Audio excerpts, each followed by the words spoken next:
Welcome to Green TV, the show dedicated to positive green New Deal solutions and the independent Greens and Green Party candidates that advocate for them. I'm Gail Parker, and joining us today is Abida Wakar, journalist. Abida, thank you for being with us today. Thank you for inviting me. The independent Greens of Virginia advocate for jobs, eco-jobs for the economy, solar jobs, wind jobs, geothermal jobs, rail jobs, conservation jobs, and weatherization jobs, lots of jobs. More Virginians work in solar jobs than in coal, some 11,000. And today we have with us via Skype, Jack Lindblad. Did I say that right, Jack? Pretty close, yeah, Lindblad. Lindblad, great. And Jack is a Green Party candidate for City Council in California. North Hollywood, is that correct, Jack? It includes North Hollywood and Studio City, the Hollywood propaganda machine, Van Nuys and Valley Village and Valley Glen and parts of Sun Valley, and yeah. I see. Well, Jack, tell us a little bit about yourself. Give us your elevator speech, where you're from, your qualifications. I have a master's degree from Texas A&M in architecture, and a Bachelor of Environmental Design from the University of Washington. And urban planning and architecture have been my passion for 50 years or so. I'm a licensed architect in California, an award-winning planner and architect focusing on sustainable and resilient communities, neighborhoods, streets, buildings. So the scale of our enterprise, or the scale of my practice is large, in part due, well, mostly part due to abrupt climate disruption that we're tipped over the waterfall, so to speak, going down fast as a species with habitat potential on Earth. Yeah, I was born and raised in Seattle and moved to California 40 some years ago. So I spent time in Arizona with Paolo Soleri working on the prototype of arcology, which is a blending of architecture and ecology so as to conserve our wildlife corridors and our nature that has been run over with a turf of endless suburbia. Well, so in a nutshell, we're advocating for focused development in California along transit routes, transit-friendly, mixed-use, and pedestrian-oriented to help us meet our global greenhouse gas reduction and increasing it to 50%, as Governor Brown came out a couple of weeks ago, by 2030 to have a 50% renewable energy economy. There's a great consensus in science saying that no matter what we do at this point, we're so much locked into uncontrolled temperature increase from methane outgassing from the clathrate gun hypothesis having gone off, that we're seeing less and less habitable area in the future on Earth. And so that's pretty much my passion. It started out with medical facilities, but I think the entire Earth's habitat is in hospice. Well, those are certainly impressive qualifications for city councilman. And you are a member of the Green Party. Jack, how long have you been a member of the Green Party? Registered in the Greens 2 years after it attained ballot status in California, which would be 1994. Immediately prior to that, I had run for Congress in the Peace and Freedom Party banner in '92 and had gotten a spectacular 5.5% of the vote in the same league of longtime activist Maggie Fair. in the Peace and Freedom Party. And also following up a 1990 run for state assembly here in the East San Fernando Valley. So locavore is not restricted just to eating local, but to living local. And I think we need to reduce our global footprint until we can express our footprint that goes lightly on the land. And as a civilization, we haven't been able to do that. For the benefit of our viewers, a 5% vote is really very impressive. Can you tell us what your secret is, Jack, for attaining 5% of the vote? Really meeting as many people as possible and speaking in as many different venues as possible. To all the Greens that want to run for office, it's being out there and being undeterred in exercising your highest degree of freedom of expression.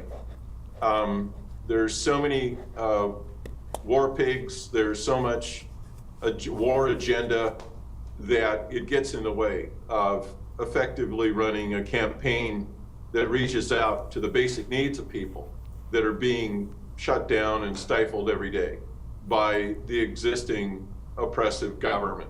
So again, there's a contradiction in running for office and being so opposed to the government that we want to be a part of.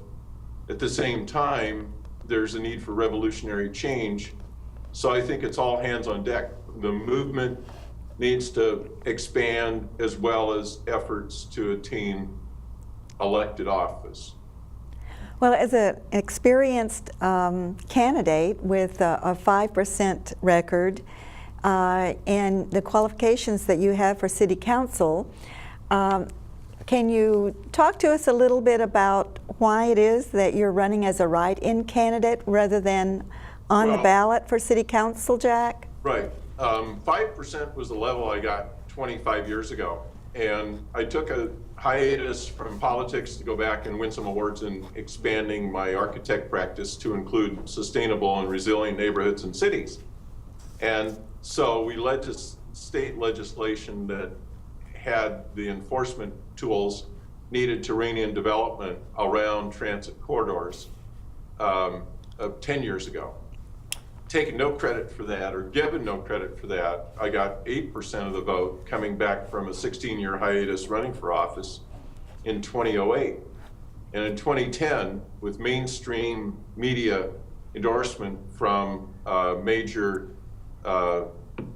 player in the internet startup world and host of his own Radio Suelas program on the drive time, #1 Arbitron rated high, we, with sound bites and turning his back on the community, the incumbent did for defunding the DREAM Act, we were able to garner 22% of the vote. Had we a little more than 40 days before the election to turn things around, we would have won the election. There was a snafu on Fernando's partisans to vote for me because they were looking for Jack on the extreme left, and they saw John Paul. So I sort of got lost in translation. And since the top two came in 2012 and 2014, which stopped party primaries from advancing to the November election, I did not advance to the November election in 2012 or 2014. And so I got knocked back to 8%. You might consider that to be a core constituency that, like you say, Greens across the country could hold themselves up to at least getting 8%, having been shunted and bounced out of the process. Okay, Jack, in Virginia, when we run for general election, in the general election, we simply collect the signatures that are required. For City Council, it would probably be about 125 valid signatures. And once we collect those signatures, we are on the ballot. Now, does California have a different method of selecting their candidates for the general election? Well, it is different, and I think it's peculiarly different because on the East Coast, municipals and jurisdictions were smaller. And in California, of course, Mulholland with free water and Chinatown attracting people in Hollywood by the millions for the sun. There is no effort given to effective governance on a reasonable level, say one representative in the city council for every, say, 30,000 people. Here, the city council districts rival congressional districts where 300,000-400,000, there's 15 emperors, if you like. Sorry, Michael Emperor, but the 15 rulers of a city approaching 4 million, 3.5 million people. And that doesn't deliver neighborhood power. So that's why neighborhood empowerment came along from Joel Wax, a councilman, to keep Los Angeles from separating the valley and San Pedro from the central area and the west side. So this was meant as a measure to keep Los Angeles as one city. And it broke it down into volunteers. I'm a neighborhood council member. I have been for 4 different neighborhood councils and helping 2 of them form. Currently, I'm in my home area of Northeast North Hollywood, but yet they become tools of the council members themselves. The council members have taken over the powers of the planning department, and there's issues of mansinification and gentrification in Los Angeles that's really insidious to the quality of life and privacy that a lot of neighborhoods are railing up against, so to speak. So the short of it is that we're underrepresented, and so it becomes a recycle bin for state legislature electeds that are termed out, and they have tremendous corporate tentacles. They have tremendous corporate donors and responsibilities. For instance, here in Hollywood, there's a Hollywood lawyer who's been the representative of Hollywood, but it's more than Hollywood, you know. North Hollywood, well, it is a diverse economy compared to, we want to stress the ecotourism side of it. It's not just the Hollywood industry. Running against, another Hollywood producer. So those are the 2 that made the ballot. Well, why is it so onerous to make the ballot? Not 125 signatures for city council, but 500 signatures plus a $300 fee.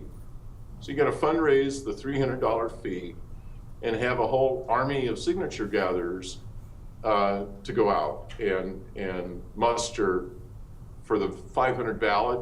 There has to be, from my experience and from those that are getting city council ballot status, you need to get about 2 out of 3 or another 800 signatures to get 500 to be on the ballot. Well, that is. Since I missed that, yeah, go ahead. Yeah. I'm sorry. Well, that is quite a difference, and it's much more difficult in Los Angeles to get on the ballot for city council than it is here on the East Coast, in Alexandria or Fairfax, for example. Although there is a lot of competition and there are a lot of candidates for city council. Could you tell us a little bit about your positive solutions, Jack, that you're proposing for Los Angeles?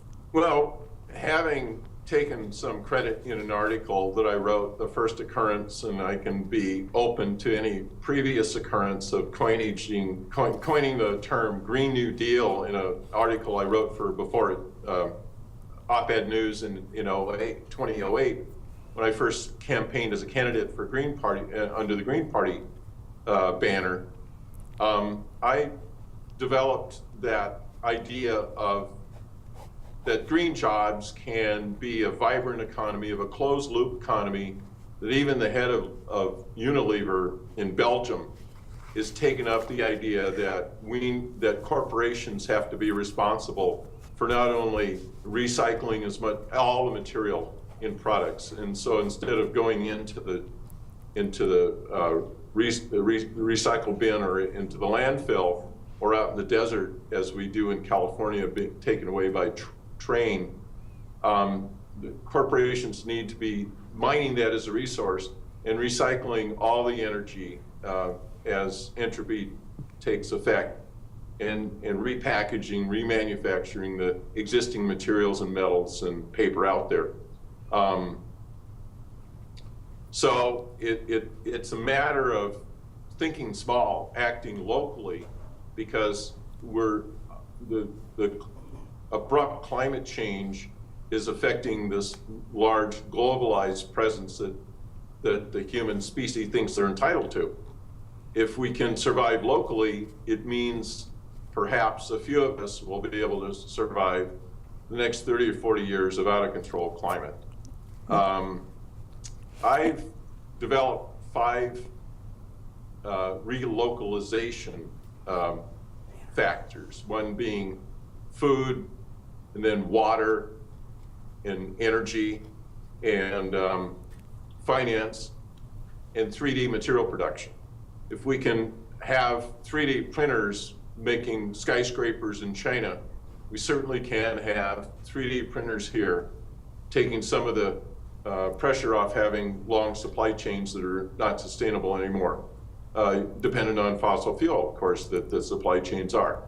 So once we dismantle the fossil fuel economy against the Koch brothers and against the locked-in coal and gas interests, we need to provide a modicum of quality of life for folks that have been dependent on much extravagant uses of energy the U.S. has historically known. So the 5 relocalizations is to make local food production, local gardens, urban food forests, pesticide-free, GMO-free areas where buildings can have roof gardens and side yards and front yards with food, so as to have wildlife corridors and public reclaiming the commons with urban food forests. Seattle has one. Energy, everyone developing their own energy source that's renewable, whether it be solar or wind or some storage device to bridge the balance between the not having one or another energy. It sounds like a utopia that you're describing, Jack. Here in Virginia, Independent Greens advocate for more trains and less traffic. In California, which, as you mentioned, the sunshine in California, the economy there depends a lot on tourism. And high-speed rail is going in there. They've already broken ground for high-speed rail. So do you advocate for more trains and less traffic as a positive solution to weaning ourselves from the fossil fuels, Jack? So integral, and so much part of my campaign over the years, over the past 8 years of campaigns every 2 years, that when I went down the upper reaches of Van Nuys Boulevard that links the more wealthy, affluent NIMBYs, we'll call them, of Studio City and Sherman Oaks, to more of a working class district, ethnically diverse, that reaches up into Sylmar and the city of San Fernando, that has Metrolink and Amtrak connections. That would be the second one. The first Amtrak Metrolink connection is in Panorama City. Typically, historically, Kaiser and Fritz B. Burns founded Panorama City as somewhere halfway between San Fernando, the city of San Fernando, and Studio City. So these two regional links are very integral to tying together. Now, in 2010, along with the incumbent taking a pratfall on what is a very good and needed educational initiative by turning his back on the community, I also walked up and down Van Nuys Boulevard and asked everybody, wouldn't you like to see the red car come back? Wouldn't you like, we had red lines here, as you may know, a pretty well-developed electric train network in California 100 years ago. Well, it was taken out by the advent of cars and mobility, and again, more and more suburbia. Everybody answered to a constituent, to a resident, yes. And that's how we were able to, with the 22% good showing in that election, excite Metro into studying the corridors in the East San Fernando Valley and picking the high bus boardings that we have of 30,000 per hour on Van Nuys Boulevard, where my award-winning study of Panorama City occurred, to use the existing infrastructure instead of building new, attracting developers,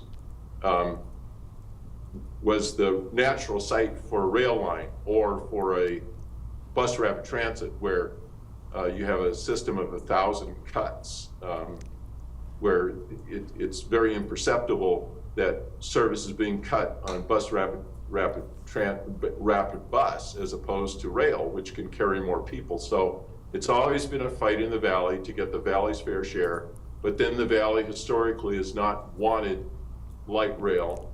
We were successful in advocating through the neighborhood councils and all the campaigns of myself and others. Well, mainly it was asking people in the communities that would have light rail down the middle of Van Nuys Boulevard that rallied to Metro's hearings, their proposals. Not only did we get it isolated to the corridor of our choosing, Van Nuys Boulevard, which is justified by the high bus boardings, but we were able to advance light rail into advance it to the later stage of consideration. Now, the funny thing is, again, as I mentioned earlier, there is class war between the need for freedom of movement and those that want to keep people from visiting them, even though we have an eco-tourist paradise in California or in Los Angeles. That being the hillside dwellers of Studio City, my constituents where I'm running for city council.